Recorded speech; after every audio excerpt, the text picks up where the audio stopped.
Hikmah dari perjalanan haji wada. Lama ceramah tidak berubah, tetap 60 menit sesuai yang tertulis di botol 600 ml. Walaupun dikasih teh manis tetap bertambah. Pertama, bahwa ada satu ibadah dalam Islam, ibadah itu mesti punya duit. Ada ibadah itu pakai tenaga saja, sholat tahajud. Ada ibadah itu pakai air liur, baca Quran. Ada ibadah itu tak pakai air liur, tak pakai tenaga, yang penting tahan aja, puasa. Tapi yang satu ini mesti pakai duit, itulah dia haji.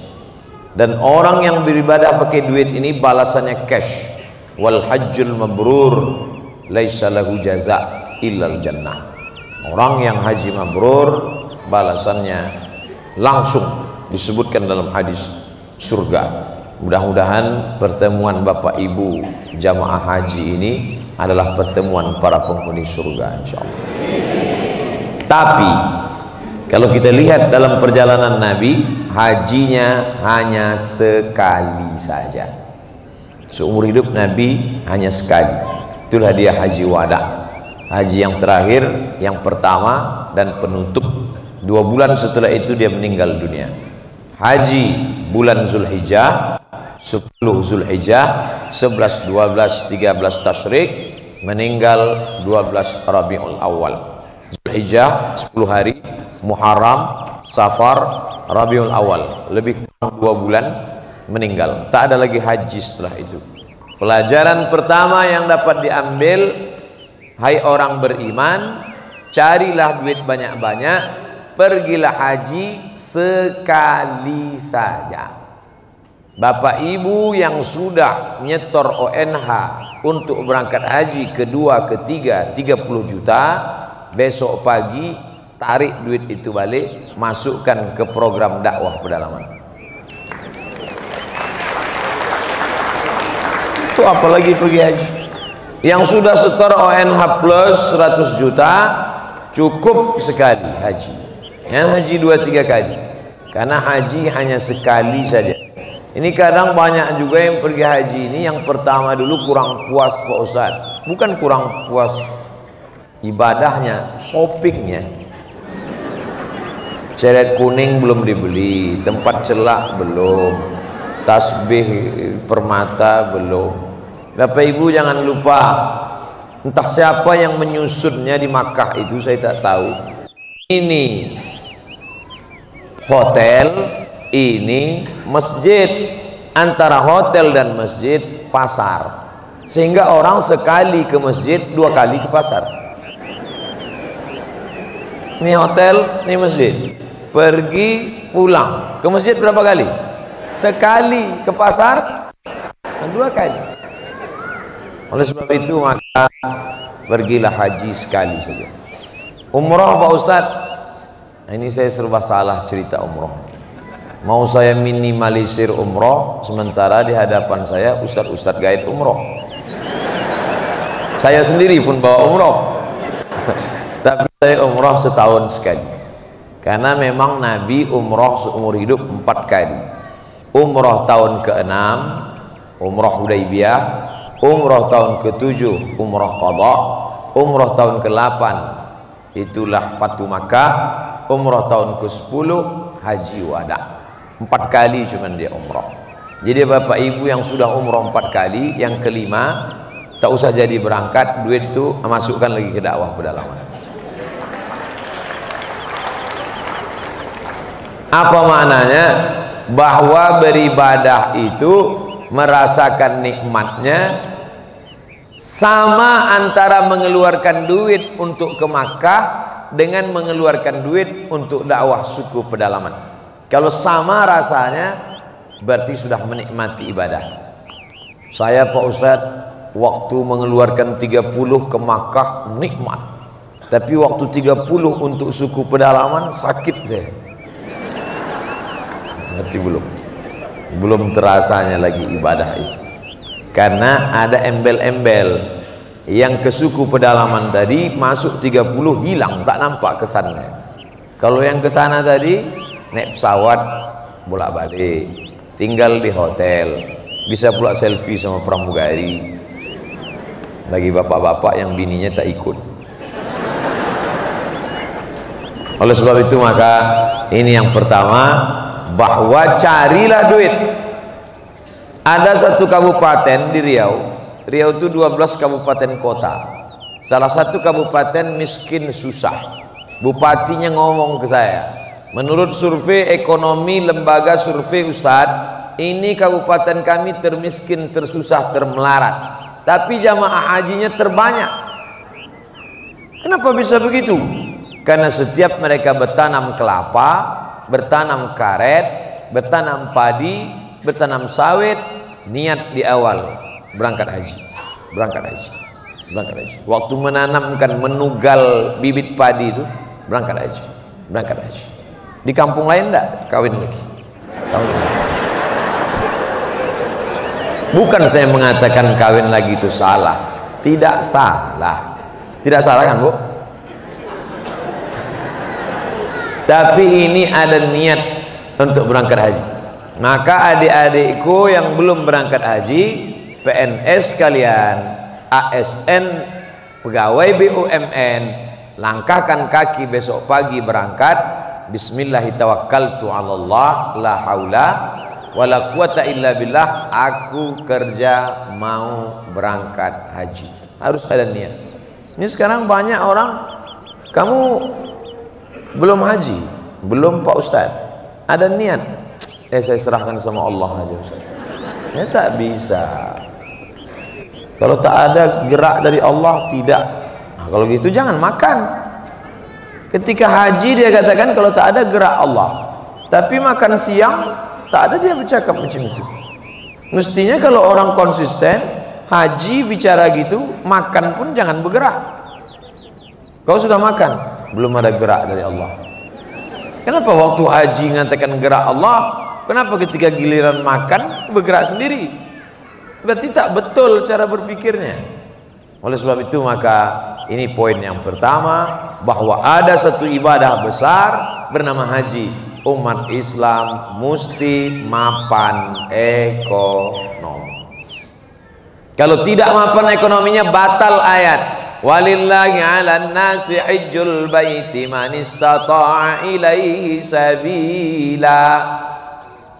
Kita menjadi orang Indonesia ini bukan permintaan kita. Tak pernah di antara kita ini yang request dulu minta kepada Allah waktu Allah meniupkan ruh melalui malaikat, wa nafakha fihi ruh, ditiupkan ruh. Apa ada di antara bapak ibu yang hadir ini request, aku mau jadi orang Indonesia? Ada? Tak ada. Kita ditakdirkan menjadi orang yang paling jauh. India masih dekat, Pakistan lebih dekat, Irak dekat, tapi kita disebut dengan Indonesia. Nesia artinya pulau, Indo artinya India. Indonesia pulau-pulau kecil di balik India. Saking kan jauhnya kita, pulau-pulau kecil di balik India. Makanya orang Arab menyebut kita Al-Juzur Al-Hindiyah, pulau-pulau kecil di balik India. Kita paling ujung, tapi yang masuk surga boleh jadi kita lebih dulu. Itu cara menyenangkan hati orang yang ngantri paling ujung. Karena tidak ada jamin, Nabi menjamin bahwa kamu akan masuk surga belakangan karena belakangan masuk Islam. Tidak. Karena Nabi pernah melihat kita ketika sahabat di perang Uhud patah, berdarah gigi, menetes darah. Apa kata sahabat? Berdoalah ya Rasulullah, engkau punya satu doa mustajab. Nabi Musa sudah memanjatkan doa itu rata, musuh-musuh Allah tenggelam Fir'aun. Kalau kau doa ini sekali ini mati mereka semua. Kata Nabi tidak. Syafa'atan li ummati, untuk syafaat bagi umatku yang akan datang belakangan. Mereka itu ikhwani, kami itu ya Rasulullah. Dah, antum ashabi, kalian sahabatku. Yang mereka itu adalah ikhwani. Siapa itu ya Rasulullah? Amanu bi walam yarawni, mereka beriman kepadaku tapi tak pernah melihat aku. Mudah-mudahan kita itu insyaallah. Tak pernah kita lihat dia, tak pernah kita lihat bagaimana bentuknya. Jangankan melihat nyata, mimpi aja susah. Tapi kita percaya kepada dia, mau keluar duit untuk dia, berjuang harta, tenaga dan nyawa untuk dia. Itulah yang sudah didoakan Nabi 1500 tahun yang lalu. Ini poin yang pertama. Yang kedua, dalam ibadah haji tak sama macam sholat. Sholat tak ada tempat berniat, puasa tak ada tempat berniat, zakat tak ada tempat berniat. Di mana saja bapak ibu berniat sah. Tapi haji tak bisa. Datang dari atas, tempat berniatnya Zulhulaifah. Datang dari samping, tempat berniatnya Zatu Irqin. Datang dari agak bawah, tempat berniatnya Qarnul Manazil. Datang dari arah bawah Yaman, tempat berniatnya Lamlam. Lewat tempat berniat, lewat miqat, berarti sudah melanggar wajib haji, wajib umrah, maka kena bayar dam. Ini poin yang kedua tentang urgensi pentingnya niat. Ustadz Al-Mukarram, guru kita Ustadz Syuhada Bahri, menyebutkan beberapa titik perbedaan di awal tausiah beliau antara beliau dengan saya. Beliau masih istiqomah pakai sendal untuk menunjukkan bahwa dia dai pedalaman. Saya karena sudah mulai ke kota pakai sepatu. Beliau katakan celana beliau pendek karena takut keciprat air, karena beliau tetap di air sesuai dengan nama beliau, Syuhada Bahri. Bahri itu artinya air. Sedangkan saya sudah mulai naik ke daratan, makanya panjang kaki celana. Beliau berjenggot, saya tidak. Banyak titik perbedaan kami, tapi yang menyatukan kami adalah pada satu, innamal a'malu binniyat. Niat itulah yang menghidupkan Dr. Muhammad Nasir. Beliau tidak pernah membawa bendera besar Persis. Buya Hamka tak membawa bendera besar Muhammadiyah. Ketika mengajar di Masjid Al-Azhar, justru yang dibukanya bukan kajian tafsir, tapi kajian tasawuf modern. Dia ingin merangkul, bukan memukul.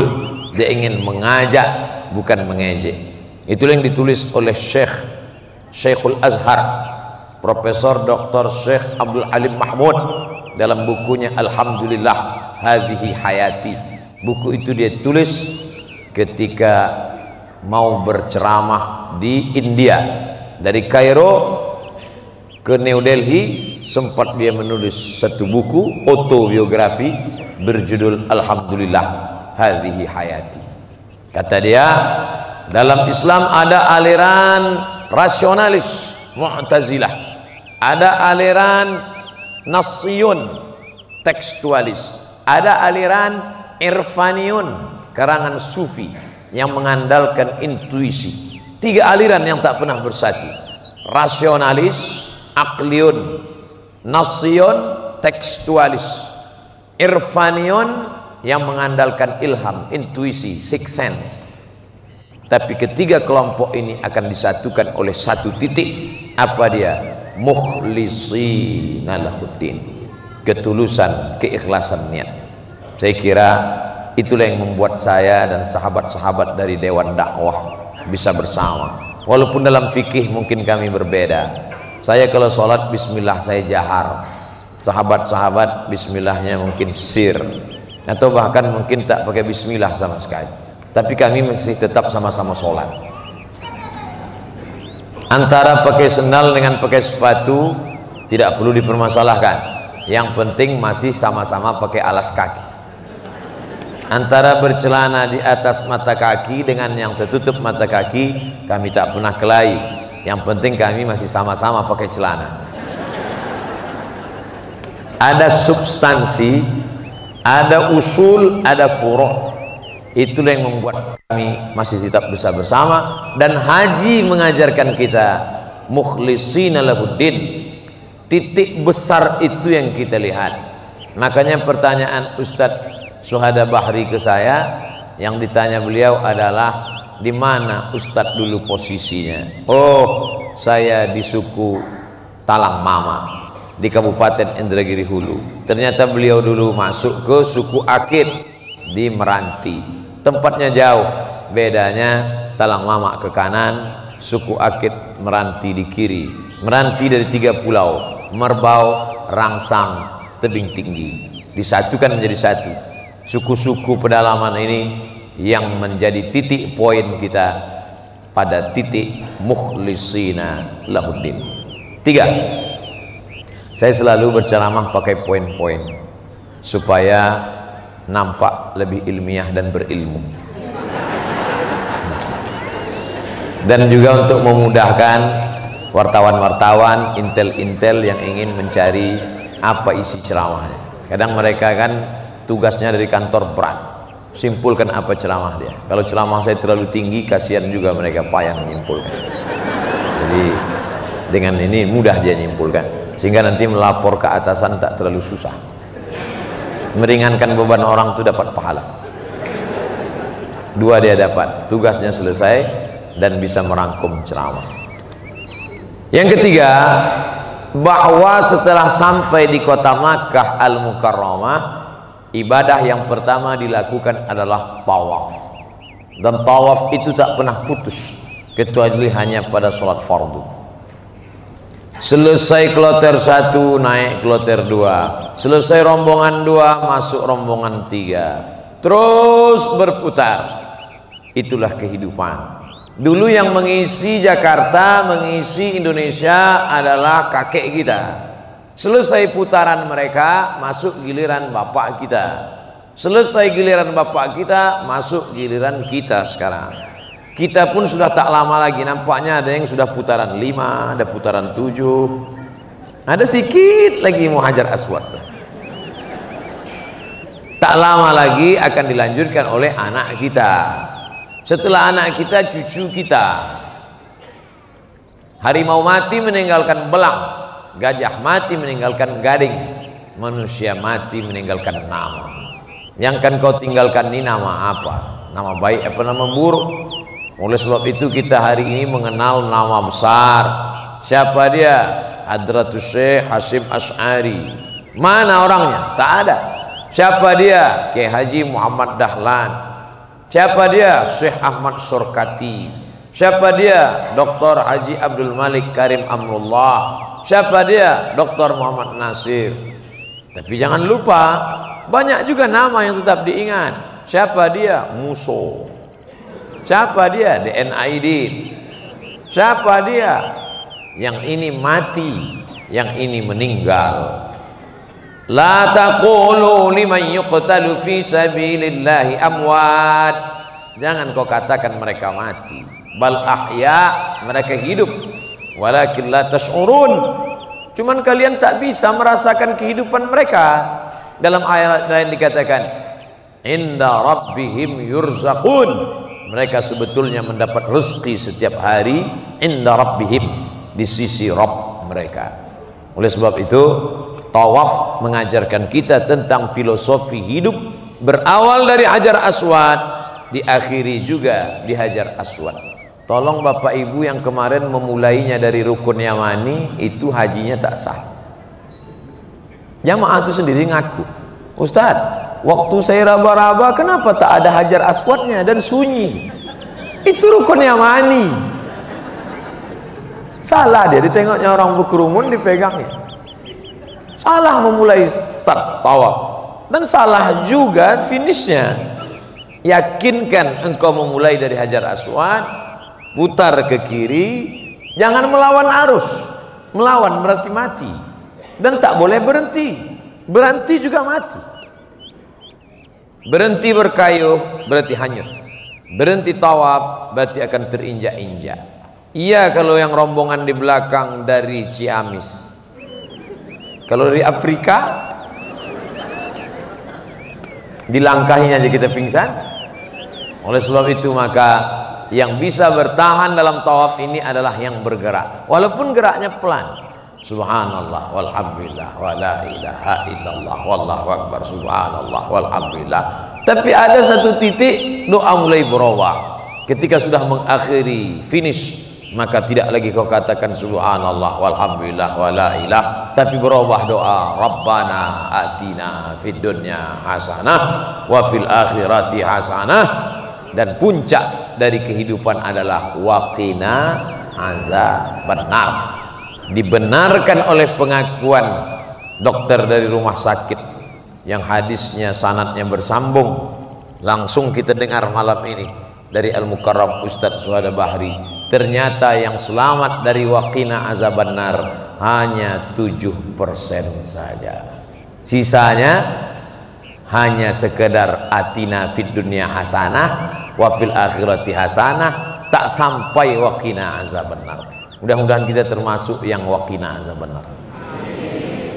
Man kana akhiru kalamihi la ilaha illallah dakhalal jannah. Siapa yang akhir kalamnya la ilaha illallah dakhalal jannah. Kenapa Ustadz menyingsing dengan baju?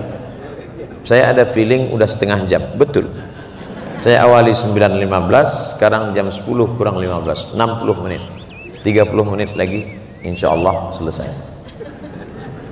Salah satu yang membuat hidup ini menjadi nikmat, kita tidak tahu berakhirnya kapan. Coba bayangkan Bapak Ibu kalau tahu akhirnya kapan. Mungkin tak datang malam ini. Kenapa tak datang? Saya berzikir aja tak sempat lagi, takut mati. Tapi malam ini tetap datang. Tapi ceramah tak bisa begitu. Ceramah harus tahu berakhirnya kapan. Makanya saya sampaikan itu. Saya ceramah 60 menit. Karena banyak orang menjadikan Ustadz sebagai pelengkap penderitaan. Sudahlah di kantor ditekan atasan, di jalan kena tilang, di rumah ditekan bini, Ustadz pula tak tahu entah kapan selesainya. Nah, maka saya ingin menyatakan selesai 60 menit, kesimpulan dapat ditarik. Berakhir tawaf, kemana lagi kita pergi? Jangan langsung kegiatan berikutnya. Tenggorokan kering, ambil sejenak air zam-zam. Filosofi yang keempat, bahwa ada rehat sejenak. Faiza faragta fansab. Selesai dari satu ibadah, fansab, jangan ada kosong, berilah ibadah berikutnya, tapi harus ada istirahat sejenak. Ambil air zam-zam, menghadap ke kiblat. Allahumma inni as'aluka ilman nafi'an wa rizqan wasi'an wa shifaan min kulli da'in wa saqamin bi rahmatika ya arhamar rahimin. Kalau tak hafal doanya, gerak-gerakkan aja mulut.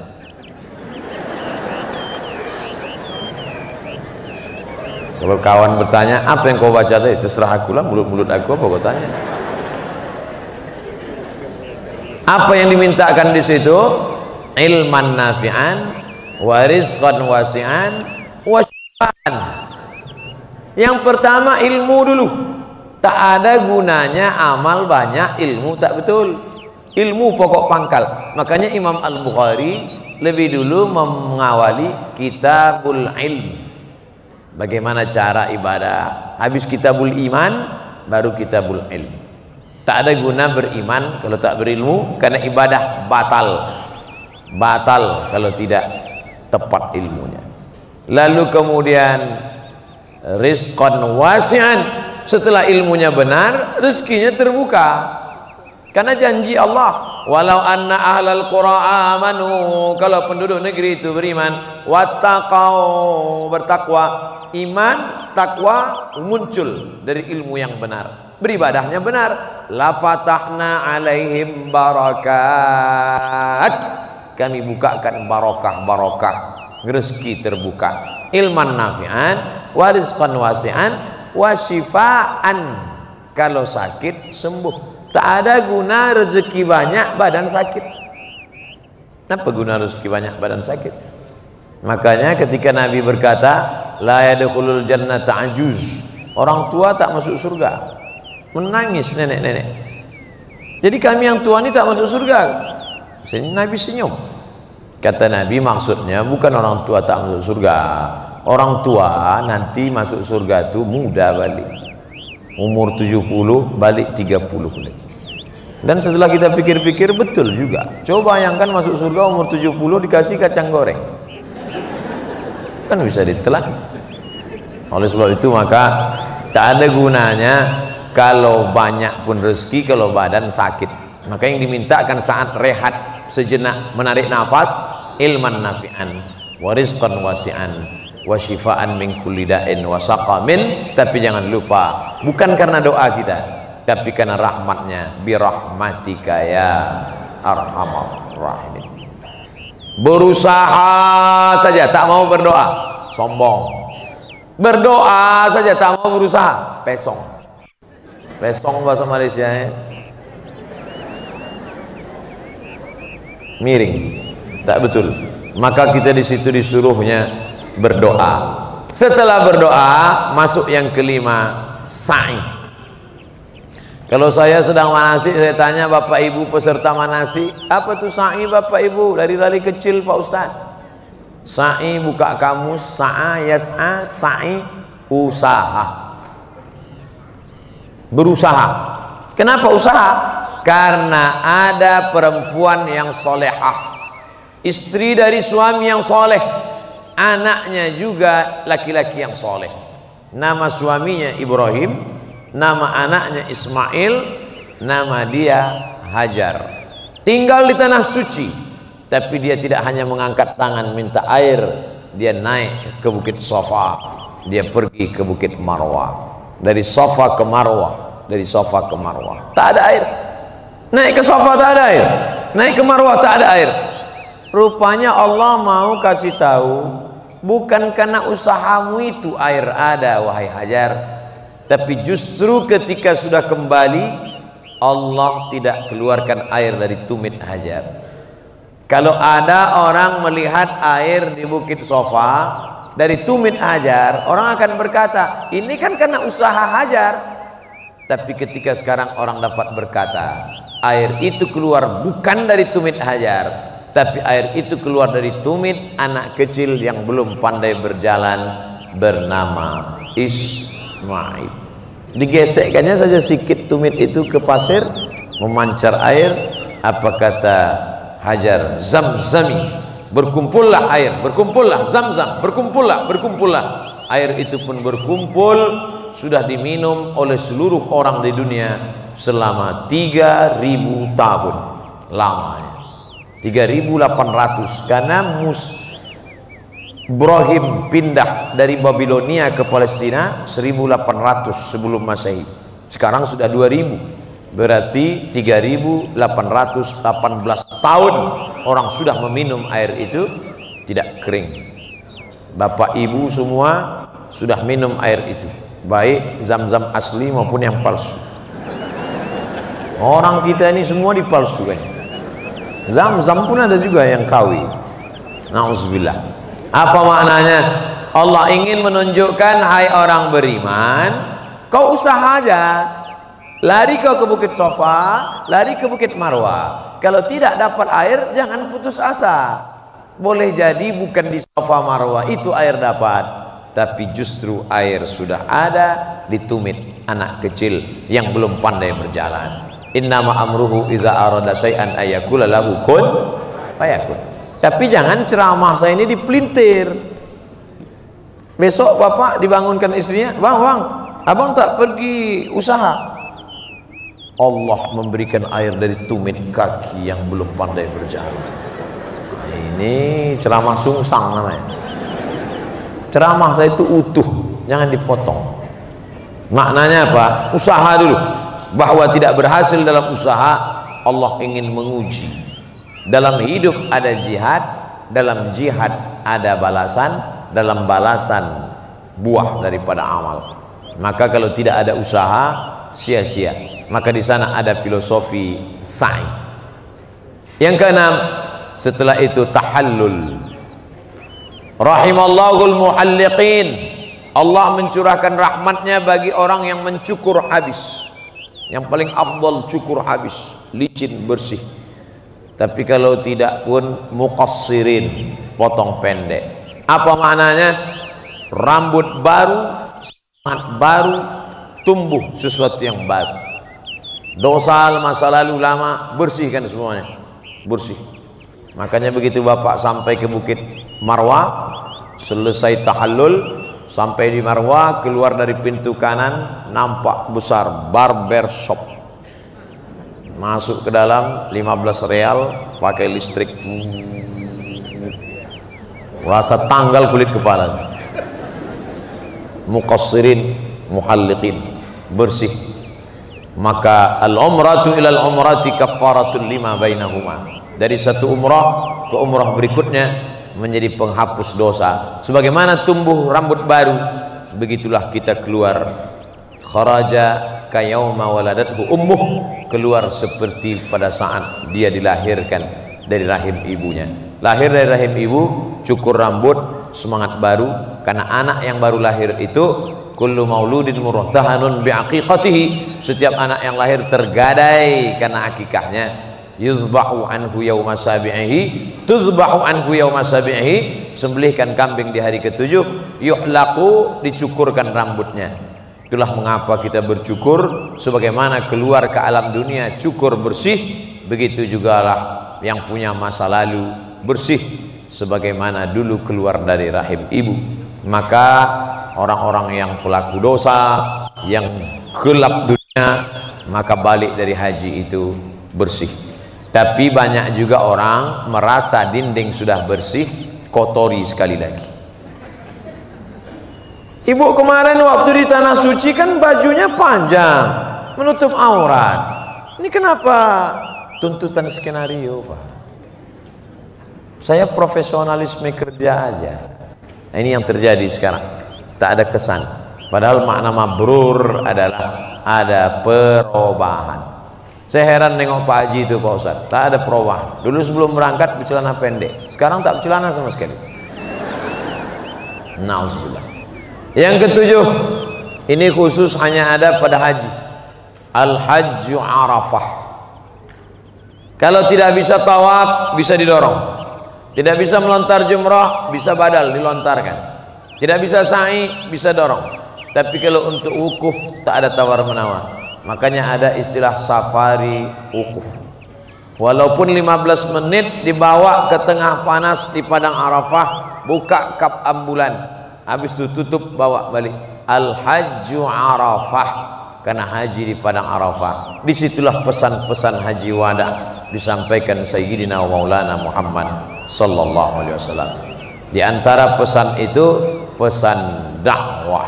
Itulah yang diamalkan oleh para sahabat. Makanya Anas bin Malik tidak meninggal di Madinah. Anas bin Malik meninggalnya di Basrah, Irak. Punya murid Al-Hasan Al-Basri. Bilal bin Abi Rabah meninggal di Syam. Kemudian sahabat Nabi Abdullah bin Abbas di Taif. Artinya apa? Sahabat Nabi bertebaran. Bahkan sahabat Nabi Uqbah sampai ke Maroko. Sahabat Nabi meninggal di Aljazair, di Tunisia, Afrika Utara. Artinya apa? Sahabat bertebaran. Ketika pemerintahan Umar bin Khattab, terjadi konflik di Azerbaijan. Yang membawa itu sahabat Nabi bernama Huzaifah ibnul Yaman. Azerbaijan sekarang berbatasan dengan Qazwain, Caspian Sea, Laut Hitam, di dekat Moskow. Artinya pada zaman sahabat Nabi itu sudah sampai di sebelah baratnya ke Maghribi, Maroko sekarang, di sebelah timurnya sudah sampai ke Rusia. Dari timur ke Rusia, bayangkan itu dari Rusia sampai pula mereka ke Spanyol, Andalusia. Sahabat tidak nongkrong di Taman Raudhah. Padahal kalau mereka mau sekedar masuk surga, ma baina baiti wa mimbari raudhatun min riyadil jannah. Antara kamarku dan mimbarku ada satu taman surga. Kenapa mereka tidak di situ saja? Salat tahajud, salat witir, salat duha, salat tahajud, salat witir, salat duha, zikir, baca Quran, mati. Tapi tidak itu yang dilakukan sahabat. Kebalikan dengan orang sekarang. Ada duit, pergi ke Makkah, terus berlama-lama di situ. Tidak salah, perbuatan itu baik. Tapi meninggalkan orang di suku Akit, suku Talang Mama, suku Sakai, suku Anak Dalam, suku Kubu, Alhamdulillah lahir Ustadz Fadlan Garamatan berdakwah nun di Fak-Fak Papua, hadir dai-dai pedalaman. Dan inilah filosofi pesan dari Haji Wada. Saya dari Pekanbaru ibu kota provinsi 5 jam naik jalan darat, mobil tinggalkan, naik sampan masuk ke dalam 7 jam sampai saya cuma nginap 2 malam, habis itu saya pulang lagi ke Pekanbaru. Setahun saya cuma 2 kali masuk, bulan Februari, bulan Agustus. Disangka orang saya sering ke sana karena videonya banyak di YouTube. Lalu yang menetap di dalam itu siapa? Inilah dai-dai yang dikirim oleh Dewan Dakwah Islamiyah. Dari mana Ustaz tahu? Saya ketemu mereka di dalam. Kalian dari mana? Kami dari Dewan Dakwah Ustaz. Siapa yang mengutus kalian kemari? Dewan Dakwah. Cuman saya tak tahu bahwa mereka dapat 1 juta sebulan. Tak saya tanya waktu itu. Baru malam ini saya tahu. Rupanya 12 juta itu untuk setahun. Bapak ibu carilah siapa yang mau ditempatkan di dalam. 7 jam naik sampan, 12 jam jalan darat, cuman dikasih 1 juta. Dan rupanya mereka banyak yang makannya habis duit itu hanya untuk ongkos. Masuk ke dalam naik sampan 800.000, tinggal 200. Masya Allah. Jadi kalau ada yang kasihan, kasihlah lebih lagi. Itulah yang kerja mereka di dalam bertahun-tahun. Dan yang ilmu dakwah itu langsung aplikatif. Sekolah tinggi ilmu dakwah Dr. Muhammad Nasir tidak memberi ijazah sebelum anak-anak ini setahun di dalam, baru mereka diberi ijazah. Jadi bapak-bapak rektor seluruh Indonesia, robahlah KKN yang 2 bulan itu supaya ikut. Kalau malu ngikut nggak usah sebutkan, berdasarkan riset dah apa-apalah. Yang penting jangan lagi 2 bulan. Dilepas mahasiswa-mahasiswi 2 bulan di kampung. Sampai di situ main poli, main gitar, main poli, main gitar, balik hamil. Apa pun tak ada. Saya kalau pergi ke tempat anak-anak KKN, saya tanya, di mana kalian tinggal? Satu rumah apa tidak? Ini laki-laki perempuan. Sampai ke masjid hanya membuat plak. Sholatlah ke masjid. Mereka tak sholat. KKN Universitas An. Kalau memang betul kita mau serius anak-anak ini, tinggalkan dia di dalam 1 tahun. Seluruh fakultas. Di situ nanti mau kerjasama. Yang fakultas dakwah memang betul-betul bisa dia mengurus saudara yang ada di suku Akid, suku Talang Mama, suku Talang Perigi, suku Anak Dalam, suku Sakai, suku macam-macam di dalam, berdakwah dalam. Barulah terwujud yang disebut dengan integrated curriculum, integrasi antara kurikulum agama dengan umum. Yang dari Fapertapet, Fakultas Pertanian dan Peternakan, maka prakteknya di dalam juga. Bagaimana mereka bisa membuat karamba ikan, ternak ikan lele jumbo, ternak kambing, ternak sapi di dalam. Yang dari Fakultas Sains dan Teknologi, praktek juga ke dalam. Bagaimana tanpa diesel, tanpa minyak, tanpa solar bisa musola itu hidup dengan lampu listrik. Kalau cuma 2 bulan, jangan heran sarjana Fakultas Perikanan kerja teller di bank. Karena dia tidak pernah membuat tambak di atas kertas. Kalau disuruh buat makalah ikan, tahu dia ikan menurut etimologi, ikan menurut terminologi sejarah ikan, tambak ikan, tapi dia tak pernah jumpa ikan. Asik makan sardin. Oleh sebab itu maka seluruh fakultas ini baru bisa berintegrasi. Materinya dari mana? Dari Fakultas Usuluddin. Menerapkannya Fakultas Dakwah. Nanti teknologinya Fakultas Saintek. Fakultas Kedokteran masuk praktek ke dalam. Alhamdulillah yang bersama dengan kami selama ini Bapak Ibu dokter-dokter dari Puskesmas. Karena kita tak bisa tablik akbar di suku pedalaman. Saya masuk ke dalam tak ada mereka kenal. Tak ada satupun ngajak berfoto. Mereka tak tahu, signal tak ada. Di suku Talang itu begitu kita masuk, balik seperti zaman batu, tak ada lagi signal. Kalau mau ada nampak signal, mesti manjat satu batang pohon tualang besar, dan yang bisa manjat itu cuma satu orang. Nanti HP itu dibawa ke atas, goncang-goncang, baru masuk SMS. Dan yang memanjat itu tak pula bisa membaca, buta huruf. Oleh sebab itu maka ini mesti, kurikulum kita ini mesti diperbaiki. Tidak apa-apa S1 5 tahun, 4 tahun itu dia fokus materi, 1 tahun itu memang betul-betul dia belajar dari kehidupan. Bapak-bapak yang anaknya manja, dikasih motor, dikasih gadget, dikasih HP, dikasih duit, dikasih paket 4 giga. Coba anak kalian yang manja-manja, kirim ke dalam setahun. Kirim. Kalau ada anak bapak ibu yang manja, sikit-sikit mak, sikit-sikit pak, kasihkan ke Dewan Dakwah biar dikirim setahun. Insya Allah balik 2 gendang. Kalau tak manja jadi orang, mati di dalam. Bapak ibu yang dimuliakan Allah, berdikari, mandiri di dalam. Bagaimana dia menangkap ikan, bagaimana dia bersosialisasi dengan orang di pedalaman. Inilah pesan dakwah. Makanya dalam Islam diajarkan, kuntum khaira ummah, kalian umat terbaik. Kalian umat terbaik bukan karena ke Makkah setahun 2 kali. Kalian umat terbaik bukan karena kalian hebat dalam hal tahajud. Kalian umat terbaik, ta'muruna bil ma'ruf, ajak orang buat baik, wa tanhauna 'anil munkar, larang orang buat mungkar. Tapi yang dilakukan Abdul Somad sekarang tablik akbar. Tablik akbar di depan gubernur, tablik akbar di depan bupati, tablik akbar di depan orang baik-baik. Siapa yang menyentuh di pedalaman Kalimantan, pedalaman Sulawesi, pedalaman Papua, pedalaman Sumatera, pedalaman Jawa? Bukan basa-basi, saya yang sendiri mengalami. Masuk saya ke suku Akit di Meranti, Dewan Dakwah juga yang mengirim. Masuk saya ke suku Talang Mama, Dewan Dakwah juga yang bertahan di dalam. Di satu kampung, satu calon sarjana, satu kampung. Itulah yang Bapak kirim tadi. Saya berharap yang tadi itu baru DP-nya aja.